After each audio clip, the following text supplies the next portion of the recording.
Today's top stories. Iran's President Ahmadinejad said that his country was not prepared to hold direct talks with the United States without preconditions. In an interview broadcast Sunday with ABC News Television, the Iranian president said, quote, "We should just have a clear-cut framework for talks. The agenda should be clear." Asked if the Islamic Republic would support a Palestinian decision to recognize the State of Israel, Ahmadinejad replied, quote, "Whatever decision they take is fine with us. We are not going to determine anything." Ahmadinejad also stood by his controversial remarks about Israel, made at an anti-racism conference last week in Geneva, which prompted a walkout by European delegates. He said, quote, "They are free to have their own points of view. Why do they want to deny me my ideas?" Ali Larijani, the current Speaker of Iran's Majlis, in a speech to the 9th Conference of Transportation and Traffic Engineering, reacting to remarks by Hillary Clinton, the U.S. Secretary of State, who had warned of the possibility of imposing tougher sanctions against Iran, directly addressed the U.S. and said, quote, "You must prepare yourself for the stinging behavior of the Islamic Republic."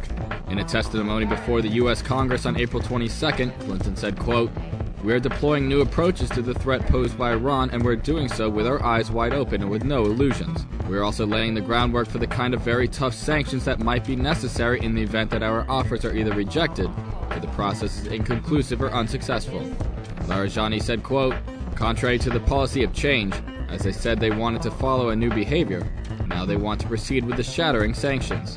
In addressing the U.S. directly, he added, quote, "If you want to use this language, you must prepare yourself for some stinging behavior on the part of the Islamic Republic." During a meeting with a group of former commanders, devotees, and martyrs of the Islamic Revolution Guards Corps, Iran's former president Mohammad Khatami explicitly criticized what he called the factional use of the IRGC and the Voice and Vision, the state-owned radio and television, during the election period. According to the pro-Khatami Yari News, while pointing out that the IRGC and the Basij are among the greatest centers of values in Iran, transcending nation and history, Khatami addressed those who he said want to use these organizations to achieve power, saying, quote, "The power seekers do not serve the values and the interests of the revolution. Rather, they harm the revolution and its values. The Guards Corps must transcend the influence of factions and groups, and the Basij must not be used as a base and conduit by specific political and occasionally economic groups in society."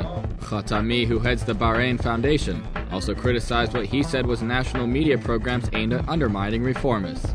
He said, quote, "To unfairly destroy the candidates they do not approve of is worse than biased publicity. Look at the programs and see how they destroy the reputation of the dear and valuable figures who, under the Constitution, have every right to stand as candidates for election." Iran said on Monday that the case of imprisoned Iranian-American journalist Roxana Seberi is a domestic matter, and that other countries should not interfere in the issue.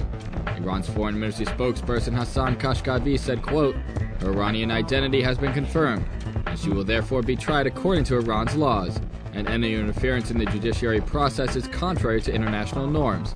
Her case has no relation to foreign sides."